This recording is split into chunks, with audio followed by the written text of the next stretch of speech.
आंबेडकरांचा पुतळा नाही. त्यामुळं लक्षद्वीपमध्ये कवरती या ठिकाणी बाबासाहेबांचा पुतळा बसवण्यासाठी मी ऍडमिनिस्ट्रेटरचे ऍडवायझर आणि त्या ठिकाणी जे कलेक्टर आहे त्यांच्याशी चर्चा केलेली आहे आणि त्यांनी पुतळ्यासाठी जागा उपलब्ध करून देण्याचं मान्य केलेलं आहे आणि मी पुतळा उपलब्ध करून देण्याचं मान्य केलेलं आहे. त्यामुळे ऑक्टोबर महिन्यामध्ये त्या ठिकाणी बाबासाहेब आंबेडकरांचा पुतळा, पूर्णाकृती पुतळा त्या ठिकाणी बसवण्याचा प्रयत्न आपण नक्की करणार आहोत. आणि अशा पद्धतीनं माझा दौरा 2 दिवसाचा राहिला. पण आणि दुसरा विषय जो आहे तो सध्या लोकसभेच्या निवडणुकांचा. मार्चच्या पहिल्या आठवड्यामध्ये आचारसंहिता जाहीर होण्याची शक्यता आहे. शक्यता आहे म्हणजे होणारच आहे. आणि निवडणुका ज्या आहेत त्या एप्रिल आणि मे मध्ये निवडणुका होतील. त्यामुळे या निवडणुकांमध्ये नरेंद्र मोदींच्या नेतृत्वाखाली नक्कीच आम्ही 400 जागा जिंकू. कारण मागच्या 2019च्या निवडणुकीमध्ये बीजेपीला 303 जागा मिळाल्या होत्या आणि त्या अगोदर 5 राज्यामध्ये जे राजस्थान, मध्य प्रदेश आणि छत्तीसगड, तेलंगणा आणि मिझोराम या 5 राज्यामध्ये बीजेपीचं सरकार नव्हतं. तरी सुद्धा नरेंद्र मोदींच्या नेतृत्वाखाली बीजेपीला त्या ठिकाणी 303 जागा मिळाल्या होत्या आणि बाकी इंडियाच्या जागा होत्या अशा जागा 350 पेक्षा ज्या जागा मला मिळाल्या होत्या. मागच्या 5 वर्षामध्ये आम्ही केलेली कामं जी आहेत, महिला आरक्षण बिल आहे, 370 कलम हटवण्याचा निर्णय आहे, त्यानंतर अनेक शेतकऱ्यांसाठी घेतलेले निर्णय आहेत, बाकीच्या अनेक जे नॅशनल हायवे आहेत ते गडकरींच्या नेतृत्वाखाली अत्यंत चांगले झालेले आहेत. अनेक मार्ग नवीन झालेले आहेत, नवीन नॅशनल हायवे झालेले आहेत. जनधन योजना आहे, 51 कोटी लोकांना त्याचे अकाउंट उघडण्यात आलेले आहेत. जवळजवळ 44 कोटी लोकांना मुद्रा योजनेचं लोन मिळालेलं आहे. जवळजवळ 10 कोटीपेक्षा जास्त लोकांना गॅस सिलेंडर मिळालेला आहे. 4 कोटी लोकांना आयुष्यमान भारत योजनेचा 5 लाख रुपये मेडिकल ट्रीटमेंटसाठी देण्यासाठी 4 करोड लोकांना त्याचा फायदा झालेला आहे. प्रधानमंत्री आवास योजनेच्या अंतर्गत जवळजवळ 4 कोटी लोकांना फायदा मिळालेला आहे, घरं मिळालेली आहेत. जवळजवळ 80 कोटी लोकांना पुढची 5 वर्ष हे फ्रीमध्ये अन्नधान्य देण्याचं सरकारने मोदी साहेबांनी अनाऊन्स केलेलं आहे. तर अशा अनेक ज्या निर्णय आहेत या निर्णयामुळं नवीन संसद भवन बांधण्यात आलेलं आहे. नवीन संसद भवनाला संविधान सदन हे नाव दिलेलं आहे आणि नरेंद्र मोदीजी हे संविधानाला मजबूत करणारे नेते आहेत. नरेंद्र मोदी यांनी 2019 मध्ये संविधानाला माथा टेकून त्यांनी प्रतिज्ञा केलेली आहे की भारताचा विकास जो आहे तो खालच्या माणसापर्यंत पोहोचवला पाहिजे, गावापर्यंत पोहोचवला पाहिजे आणि त्या दिशेनं सरकारच्या वतीनं प्रयत्न सुरू आहेत. विरोधकांनी फक्त मोदींना शिवाय देण्याचं काम सुरू केलेलं आहे आणि मोदीजी मात्र विकासाच्या दिशेनं पुढे चाललेले आहेत. त्यामुळे माझा पक्ष हा ताकदीनं देशभरामध्ये मोदींच्या पाठीमागे उभा राहणार आहे. एनडीएमध्ये ताकदीनं आम्ही उभे राहणार आहोत. पण आमची एकच मागणी आहे की रिपब्लिकन पक्षाला महाराष्ट्रामध्ये 1 जागा तरी सोडावी. आणि मी आठवण करून देतो की भाजप आणि शिवसेना ज्यावेळेला एकत्र होते त्यानंतर रिपब्लिकन पक्षाची एंट्री झाली होती 2011 मध्ये, 2012 मध्ये आणि बीएमसी निवडणुकीमध्ये रिपब्लिकन पक्षाचा फायदा हा बीजेपी शिवसेनेला झाला होता आणि मुंबईची महानगरपालिका आपण जिंकली होती. राज ठाकरेंचं मोठं आव्हान असतानाही त्यावेळेला दलित मतामुळं त्या ठिकाणी महानगरपालिकेमध्ये आपली सत्ता आलेली होती. त्यामुळे रिपब्लिकन पक्षाची ताकद आहे ती छोटी असली तरी उमेदवारांना निवडून आणण्यासारखी आमची ताकद आहे. त्यामुळे आमच्या पक्षाला एकदम असं अनाथ ठेवू नये. आमचा पक्ष आल्यामुळं युतीची महायुती झालेली आहे. आता युतीची महायुती झालेली नाही आहे. आरपीआय सोबत आला 2012 मध्ये बीएमसी निवडणुकीमध्ये, त्यावेळेला पूर्वी युती म्हणायचे. पण आरपीआय सोबत आल्यानंतर बाळासाहेब ठाकरेंच्या आव्हानानंतर शिवशक्ती भीमशक्ती एकत्र आली पाहिजे या त्यांच्या भूमिकेला प्रतिसाद देण्याचा निर्णय मी घेतला आणि त्यानंतर युतीची महायुती झालेली आहे. त्यामुळे रिपब्लिकन पक्षाला विसरून चालणार नाहीये. रिपब्लिकन पक्ष हा त्यांचा अविभाज्य घटक आहे. मोदींच्या नेतृत्वाला बळकट करण्यासाठी आम्ही काम करतो आहोत आणि त्यामुळे आरपीआयला एक तरी तिकीट देण्याचा निर्णय घ्यावा. माननीय देवेंद्र फडणवीस यांच्याकडून आमची अपेक्षा आहे की त्यांनी आम्हाला एक तरी शिर्डीची जागा जी आहे या शिर्डीच्या जागेवर उभं राहण्याची माझी इच्छा आहे. त्यामुळं एक जागा तरी आरपीआयला सोडली पाहिजे अशा पद्धतीचा आमच्या पक्षाचा आग्रह आहे आणि त्याचा निर्णय एकनाथ शिंदेजी, देवेंद्र फडणवीस, अजितदादा पवार यांनी घ्यावा आणि दलित मतदार जो आहे दलित मतदार आपल्या बाजूला आणण्यासाठी आपल्याला आरपीआयला तिकीट देणं आवश्यक आहे. आणि अनेक लोकांचं म्हणणं असं आहे की मी लोकसभेत आलं पाहिजे आणि मी लोकसभेतला माणूस आहे. त्यामुळं आणि शिर्डीमध्ये एकदा मी हरलो होतो, पण आता वातावरण अत्यंत चांगलं आहे आणि मला त्या ठिकाणी निवडून येण्याची चांगली संधी आहे. त्या भागाचा विकास करण्यासाठी मला प्रयत्न चांगल्या पद्धतीने करता येऊ शकेल, म्हणून मला शिर्डीमध्ये तिकीट दिलंच पाहिजे अशा पद्धतीचा आमच्या पक्षाचा आग्रह आहे.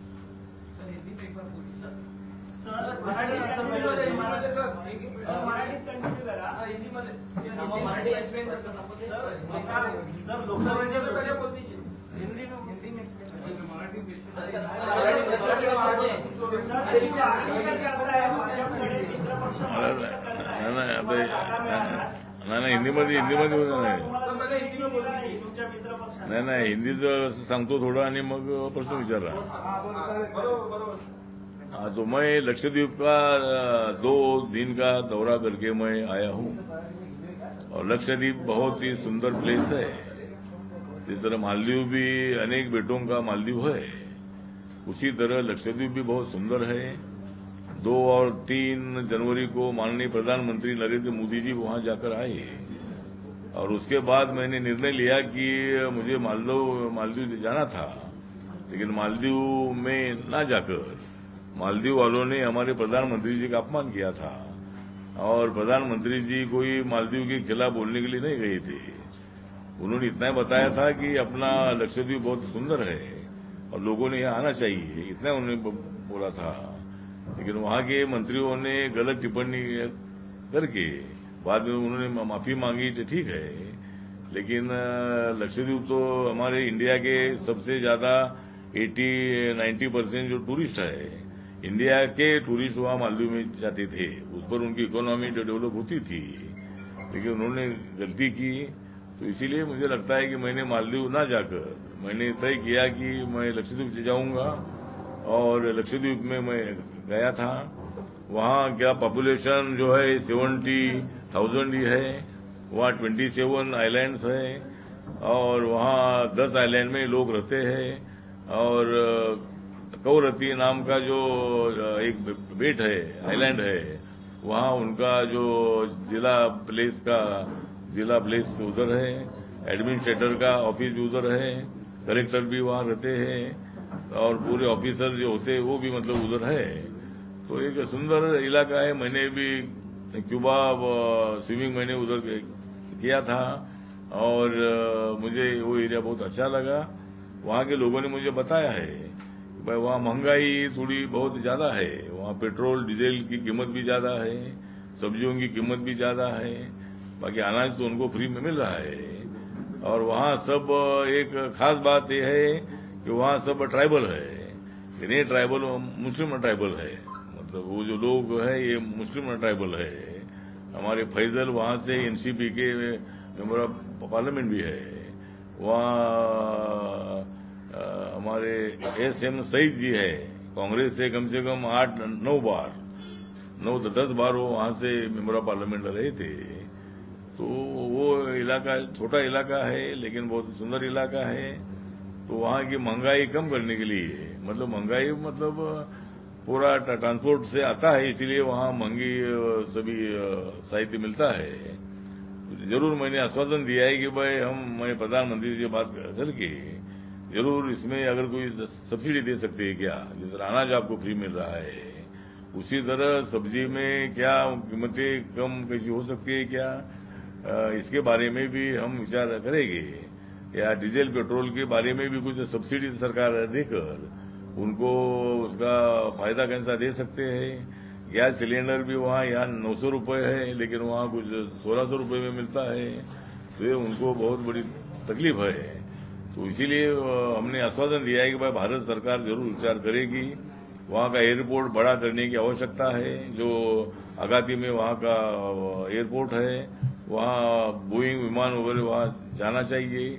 और जो होटल इंडस्ट्री है, उन्होंने भी मतलब हर आइलैंड में अगर वो होटल रिसोर्ट वगैरह डालते हैं, रेस्टोरेंट डालते हैं, तो वहाँ की बस्ती बढ़ जाएगी और वहाँ का टूरिज्म भी अच्छा बढ़ेगा।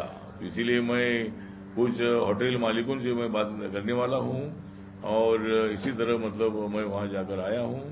दूसरा विषय ये है कि आने वाले लोकसभा के चुनाव में माननीय नरेंद्र मोदी जी के नेतृत्व में हमें 400 से ज्यादा सीटें इसलिए मिलेगी कि 2019 में 303 सीटें बीजेपी को मिली थी, एनडीए को 3.5 से ज्यादा सीटें थी। तो इस वक्त हमने नारा दिया है कि भाई अब की बार 400 पार और कांग्रेस की और इंडिया आघाड़ी की हो जाएगी हार। तो ये नारा हमारा है और वो इंडिया आघाड़ी वाली कितनी भी कोशिश करे, लेकिन वो एकदम अहंकार से भरे हुए हैं। बहुत उनको गुस्सा है नरेंद्र मोदी जी के बारे में, उनका मुंह देखना नहीं चाहते वो। तो ये बहुत ही गालियां उनको दे रहे हैं, नीच है, ये है, वो है। तो इसी तरह मुझे लगता है कि इनका काम चल रहा है।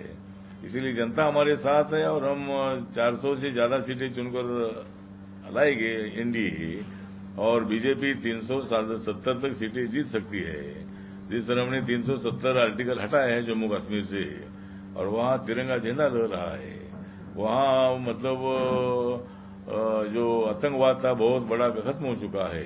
बहुत सारे दुनिया भर के टूरिस्ट, इंडिया के टूरिस्ट वहाँ जा रहे हैं। पहले उनको बहुत डर रहता था, लेकिन अभी नहीं डर है। 370 हटाने के बाद आर्मी को पूरी अधिकार में मिल गए हैं। इसलिए बहुत सारे काम हमने किए हैं। महिला आरक्षण बिल हो, किसानों के लिए भी कई निर्णय हमने लिए हैं। अभी भी किसान आंदोलन चल रहा है, उनको हमारा निवेदन है कि सरकार जरूर पॉजिटिव विचार करेगी और एमएसपी में बढ़ोतरी करने के बारे में जरूर सरकार पॉजिटिव है।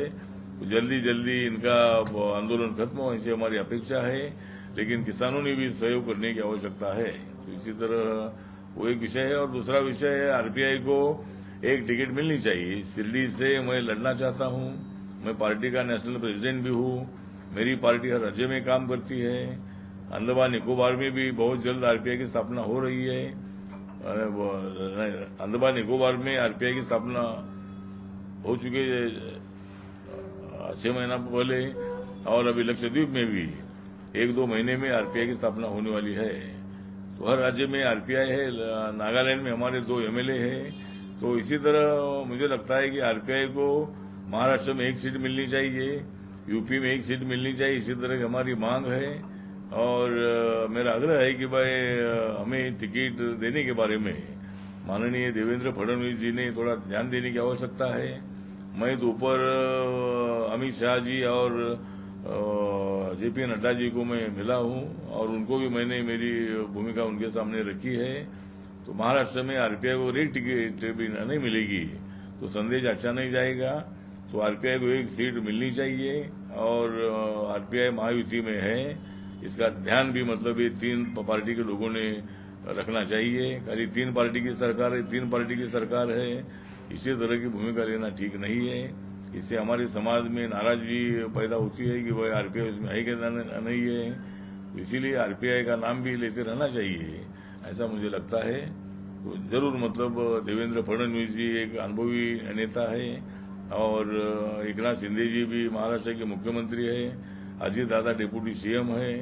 उनको ये तीनों को भी मैं मिलने वाला हूँ और आरपीआई को मेरे लिए शिरडी की सीट छोड़नी चाहिए, ये मेरा आग्रह है। और मेरी 26 तक जो राज्यसभा है वो राज्यसभा भी है तो है, लेकिन मैं लोकसभा में जाना चाहता हूँ और मुझे लोकसभा में भेजना चाहिए, ऐसा देश के लोगों की इच्छा है, इसलिए मेरा आग्रह है। चलो सर, तुमचा आग्रह असतानाही समजा भाजपने तुम्हाला जागा दिली नाही तर पुढे काय? नाही, जागा दिली नाही असं होणार नाही, जागा त्या देतील। आरपीआयला 1 जागा जी आहे ती द्यायला पाहिजे, आरपीआय आग्रह आहे। नाही बाहेर बाहेर पडण्याचा विषय येत नाहीये. मी तर राहतच आहे, त्यामुळे बाहेर जाण्याचा विषय येत नाही आहे. त्यामुळे मी नरेंद्र मोदींच्या नेतृत्वात विश्वास ठेवणार आहे आणि माझा पक्ष जो आहे हा देशभरामध्ये वाढतो आहे. माझ्या पक्षाला संपवण्याचं जे काम आहे ते कुणी करतंय असं अजिबात नाही आहे. बाकीचे उद्धव ठाकरेंना वाटतं की त्यांचा पक्ष संपवण्याचा प्रयत्न झाला, पण त्यांच्या करणीमुळे ते झालेलं आहे. जर उद्धव ठाकरे इकडे आले असते अगोदरच तर पक्ष संपला नसता, त्यांचं सिम्बॉल गेलं नसतं. त्यामुळे ठीक आहे. तर आपला जो प्रश्न आहे की मी महायुतीमध्ये इंडियामध्येच राहणार आहे, पण आमच्या पक्षाचा आणि माझा स्वतःचा आग्रह आहे आणि मी या तिन्ही नेत्यांशी चर्चा करणार आहे. वरती मी चर्चा नेत्यांशी करणार आहे. पण यापूर्वी समजा तुम्हाला जागा दिली तरी त्यांच्या चिन्हावर तुम्हाला लढावं लागलं, भाजपच्या चिन्हावर लढावं लागलं होतं, तर तुम्ही यावेळेला आग्रही असाल का की तुमच्या चिन्हावर लढायला? नाही, मी भाजपच्या चिन्हावर लढणार नाही. मी ज्यावेळेला काँग्रेससोबत होतो त्यावेळेला तिन्ही वेळेला मी माझ्या सिम्बॉलवर लढलेलो आहे. मी 2 वेळेला आरपीआयच्या सिम्बॉलवर मी निवडून आलो आणि एकदा मी अपक्ष म्हणून निवडून आलेलो आहे. मी मुंबईमध्ये एकदा निवडून आलो, ते आरपीआयच्या तिकिटावर निवडून आलो, ज्यावेळेला आमच्या पक्षाचे 4 खासदार होते. नंतर 2 वेळेला मी निवडून आलो, त्यामध्ये एकदा मी अपक्ष म्हणून निवडून आलो होतो आणि एकदा आरपीआयच्या तिकिटावर निवडून आलो. त्यामुळं मी आरपीआयच्या तिकिटावरच मी उभा राहणार, मी बीजेपीच्या तिकिटावर उभा राहणार नाही. आता मी राज्यसभेवर जो आहे तो आरपीआयच्या ईव्ही फॉर्मवर मी त्या ठिकाणी आहे. त्यामुळं बीजेपीच्या सिम्बॉलवर मी लढणार नाही. आठवले साहेब, आज राष्ट्रवादी शरदचंद्र पवार राष्ट्रवादीच्या तुतारी चिन्हाचं अनावरण झालं किल्ले रायगडावर.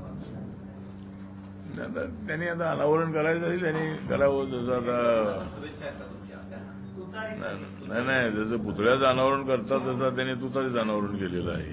त्यामुळं त्यांनी जरी तुतारीचं अनावरण केलं तरी त्यांना त्या जे सिम्बॉल इलेक्शन कमिशनने दिलेलं आहे. त्यामुळं पवार साहेबांवरती अशी वेळ येणं हे आमच्यासाठी दुःखदायक आहे. त्यांचं घड्याळ सिम्बॉल जे आहे ते पवार साहेबांना मिळालं. राष्ट्रवादी काँग्रेस पक्ष जो आहे तो पवार साहेबांनी स्थापन केला, पण पवार साहेबांना चांगला अनुभव आहे की ते मुख्यमंत्री राहिलेले आहेत आणि ज्यावेळेला वसंतदादा पाटील मुख्यमंत्री असताना पवार साहेब हे काँग्रेसमधून बाहेर पडले आणि 1/3 लोकांना घेऊन ते बाहेर पडल्यामुळं त्यावेळेला नियम 1/3चा होता. जर 1/3 लोक घेऊन बाहेर पडले तर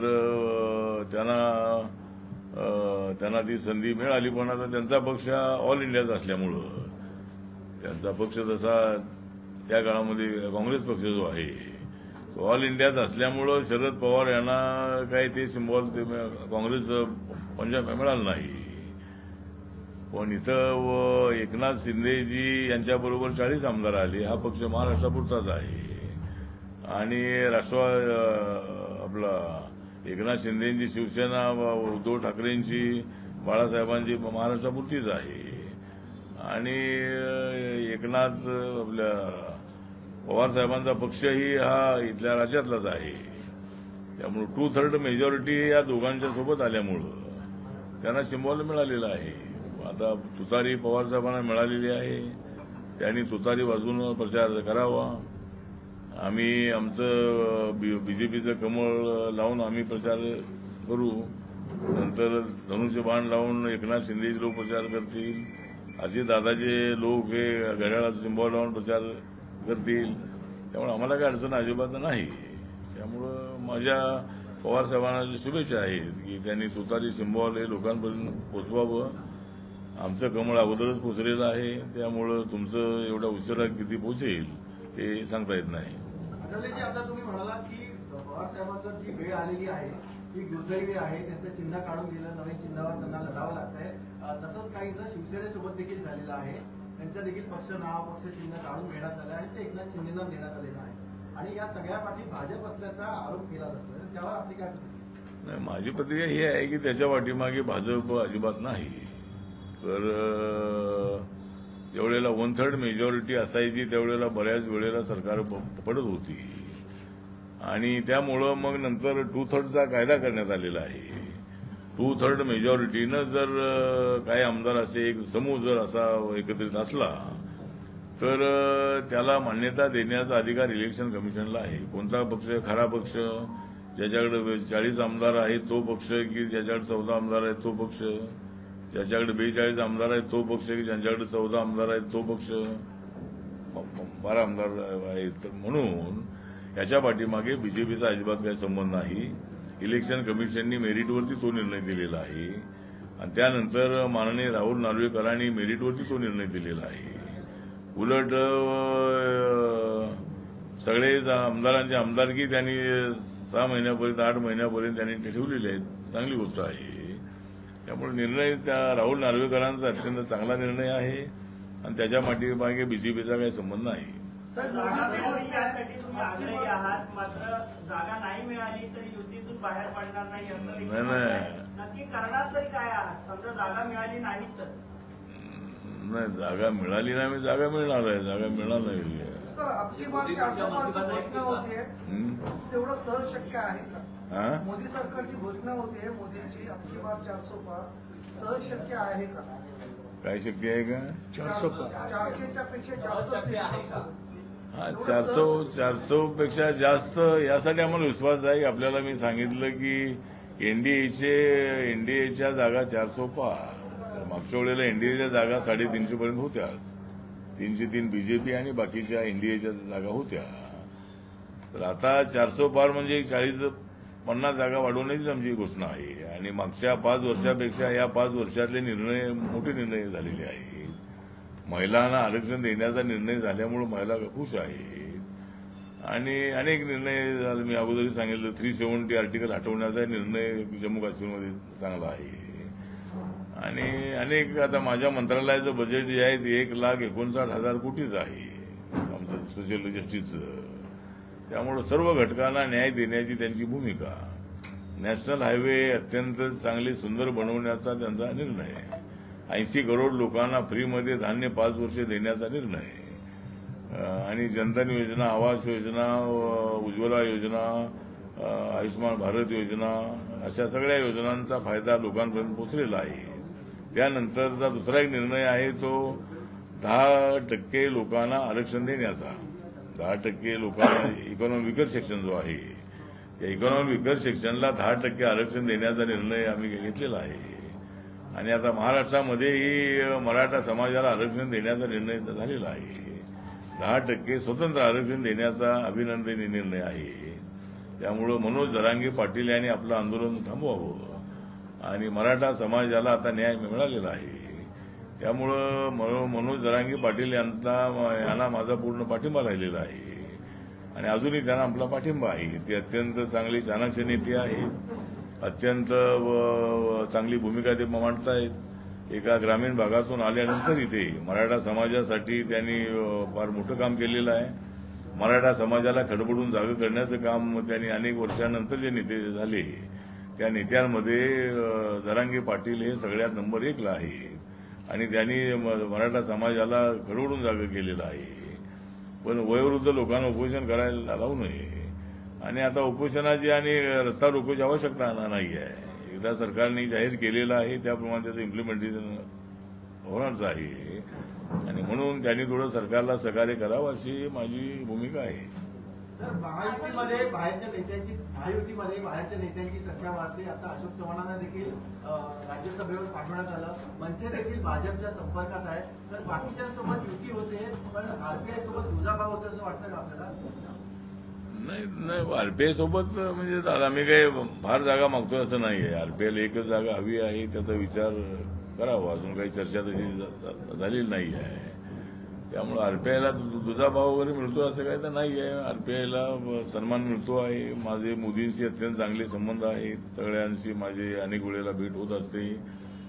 पण महाराष्ट्रामधल्या नेत्यांनी मात्र थोडं आमच्या कार्यकर्त्यांना लक्षात ठेवलं पाहिजे. सरकार आपल्या दारी जाते त्यावेळेला आम्हाला घेऊन त्यांच्या दारी जा. तुम्ही चाललेलेच आहात पण आमच्या पक्षाच्या लोकांना तिथं कळलं पाहिजे. आमच्या पक्षाचे निर्णय झेंडे त्या ठिकाणी लागले पाहिजे. तर थोडं त्यांनी या गोष्टी लक्षात ठेवल्या पाहिजे. त्यामुळं मला असं वाटतं की माझे सगळ्या नेत्यांसंबंध चांगले आहे. पण आता ते मोठे पक्ष असल्यामुळं त्या ठिकाणी 3च पक्षाचं सरकार असं ते म्हणतात. पण त्याला 4थ्या पायाची आवश्यकता आहे. तो 4था पाय म्हणजे आरपीआयचा आहे. गाडी लवकर पुढे जायची असेल तर 4 व्हीलरला घेऊन पुढे गेलं पाहिजे. ऑटो रिक्षाने जाऊन काही लवकर आपण पोहोचणार नाही आहे. त्यासाठी आरपीआय हा त्यांच्यावर विश्वास ठेवणारा पक्ष आहे. छोटा पक्ष आहे. आमच्या पक्षाचे फार आमदार नाही आहेत, पण आमचे 2 आमदार जे आहेत ते आम्हाला ज्या 5 जागा दिल्या होत्या त्या 5 जागापैकी सिम्बॉल आमच्याकडे नसल्यामुळं आम्ही आमच्या 2 उमेदवारांना कमळ हे सिम्बॉल दिलं होतं. त्यामुळे 2 आमदार आमच्या पक्षाचे त्यांच्या 105 मध्ये आहे आणि आम्हाला काही ते डावलता येत असं नाही आहे, पण थोडा सिरियसली विचार त्यांनी करावा असं आमचं म्हणणं आहे. नमस्कार. शेवटी देणार असं फडणवीसांनी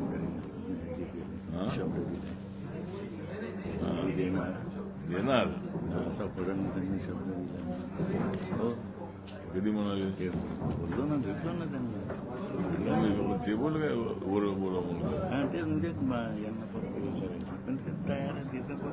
हा आणि आमचे अविनाश म्हातेकर हे माननीय देवेंद्र फडणवीस यांना भेटले होते आणि त्यांना आग्रह करून आम्ही सांगितलं की लोकांची भावना आहे, मला माझी राज्यसभा 26 पर्यंत आहे, पण लोकांची भावना आहे की मी लोकसभेमध्ये असावं आणि आरपीआयला 1 तिकीट दिलेलं आहे त्याची चर्चा देशभरामध्ये होणार आहे.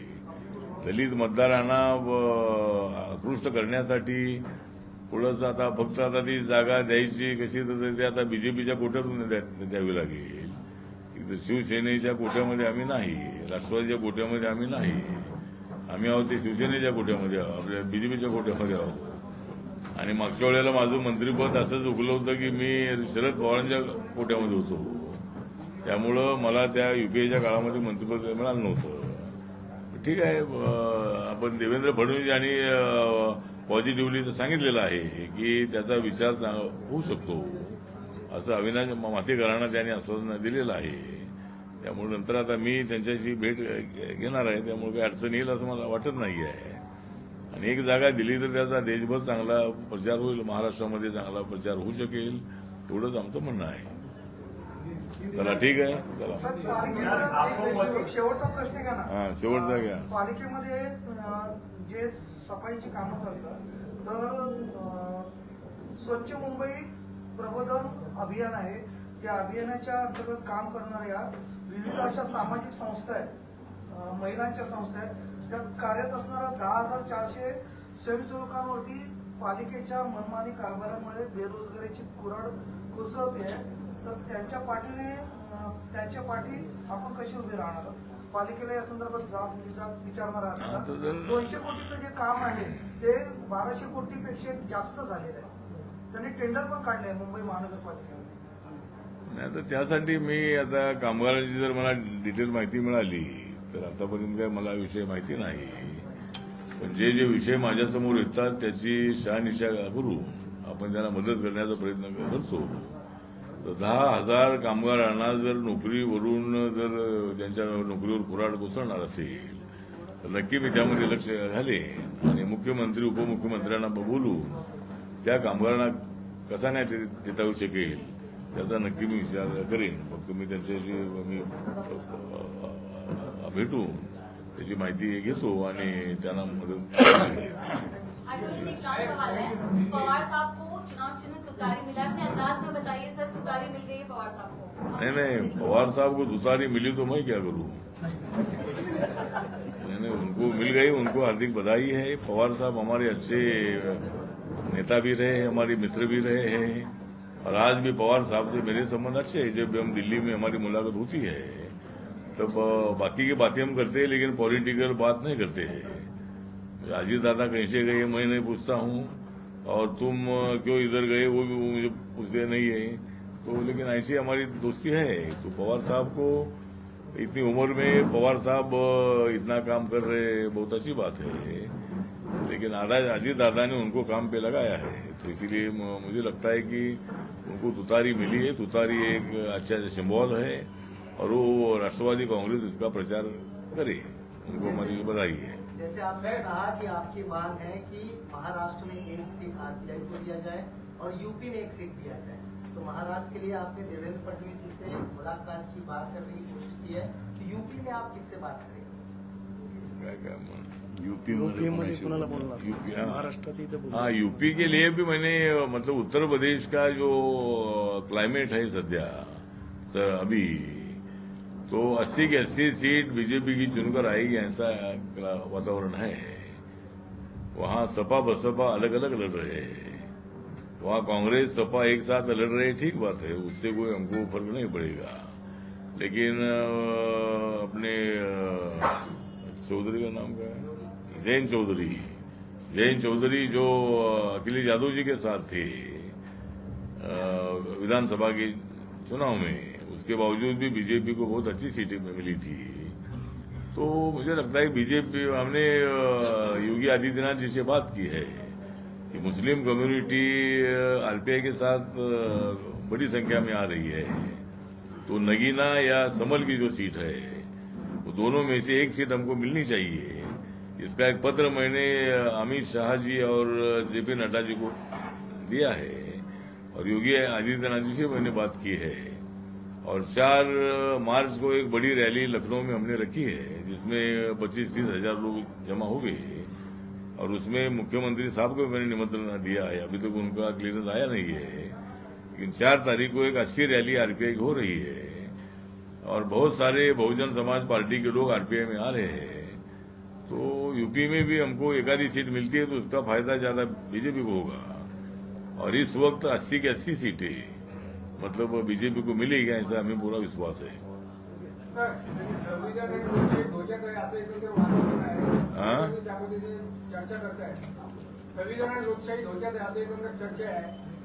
तर मला वाटतं की संविधान धोक्यामध्ये नसून काँग्रेस पक्ष धोक्यामध्ये आहे, राष्ट्रवादी काँग्रेस पक्ष धोक्यामध्ये आहे, उद्धव ठाकरेंची शिवसेना धोक्यामध्ये आहे। तर हे सगळे पक्ष धोक्यामध्ये आहे, त्यामुळे संविधान धोक्यामध्ये कधी येऊ शकत नाही। जर संविधानाला झाला धोका तर आम्ही करून टाकू त्यांचा खोका, तर संविधानाला असा धक्का लागू शकत नाही।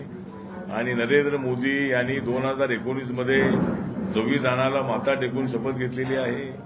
नरेंद्र मोदी यांनी नव्या संसद भवनाला संविधान सदन हे नाव दिलेलं आहे। नरेंद्र मोदी यांनी बाबासाहेबांच्या अनेक स्मारकाची कामं पूर्ण केलेली आहेत।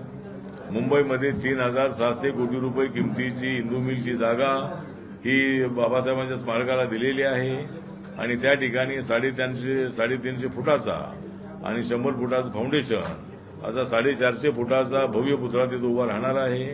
जवळजवळ 4-4.25 लाख स्क्वेअर फीटाचं बांधकाम त्या ठिकाणी होणार आहे आणि अत्यंत सुंदर असं वर्ल्ड मधलं अत्यंत भव्य दिव्य स्मारक त्या ठिकाणी होणार आहे।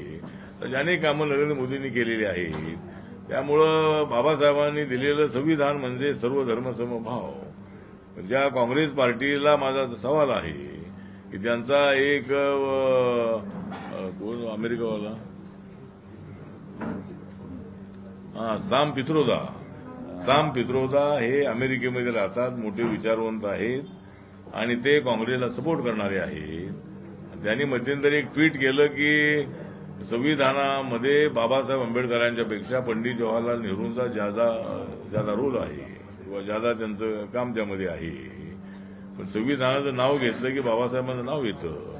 ड्राफ्टिंग कमिटीचे चेअरमन म्हणून बाबासाहेबांनी खस्ता खाल्ल्या। बाबासाहेब आजारी पडले तरी ते देशासाठी लिहित राहिले, ड्राफ्ट तयार करत राहिले। त्यांनी आपली भूमिका अनेक वेळेला संसदेमध्ये संविधान सभेमध्ये मांडली आणि ड्राफ्ट ज्यावेळेला 26 नोव्हेंबर 49ला त्यांनी दिला पंडित जवाहरलाल नेहरू आणि डॉक्टर राजेंद्र प्रसाद यांना, तर त्यांच्या तोंडातून उद्गार निघाले होते की डॉक्टर आंबेडकर आप ही संविधान के सही आर्किटेक्ट आहे। त्यामुळे संविधानाचं नाव घेतलं की बाबासाहेब हे शिल्पकार आहेत असं सगळेजण म्हणतात। सुप्रीम कोर्टामध्ये बाबासाहेबांचा एकट्याचा पुतळा त्या ठिकाणी लागलेला आहे। त्यामुळं कायदा आणि संविधान याच्याशी बाबासाहेबांचं नाव जोडलं गेलेलं आहे। त्यामुळं काँग्रेस पक्ष बाबासाहेबांना बदनाम करण्याचा प्रयत्न करतो आहे, बीजेपीला मोदी साहेबांना बदनाम करण्याचा प्रयत्न करतो आहे। हे संविधान बदलणार, त्यामुळे कुणाच्या बापाचा बाप याला तरी संविधान बदलू शकत नाही। त्यामुळं मला वाटतं की हा खोटा प्रचार आहे, जाणून बुजून दलितांमध्ये गैरसमज करणारा प्रचार आहे आणि मोदीजी हे मुस्लिम विरोधी नाही। मोदींनी ज्या योजना राबवलेल्या आहेत त्या सगळ्या मुस्लिमांपर्यंत पोहोचलेल्या आहेत। त्यामध्ये मुस्लिमांना त्याचा फायदा नको असं कुठेही असा JR मध्ये कुठे उल्लेख नाही. 10% आरक्षण दिले इकॉनॉमिक विकर सेक्शनला, त्यामध्ये मुस्लिम नकोत असं कुठेही त्यामध्ये लिहिलेलं नाही. त्या कॅटेगरीमध्ये बसलेल्या सर्वांना त्याचा फायदा होणार आहे, होतो आहे. त्यामुळं आम्ही मुस्लिमाच्या विरोधात नाही आहे, आरपीआय नाहीच नाही आहे, पण नरेंद्र मोदीजी अजिबात मुस्लिमांच्या विरोधामध्ये नाहीत. त्यामुळे काँग्रेसवाले फक्त भडकवण्याचा प्रयत्न करतायत.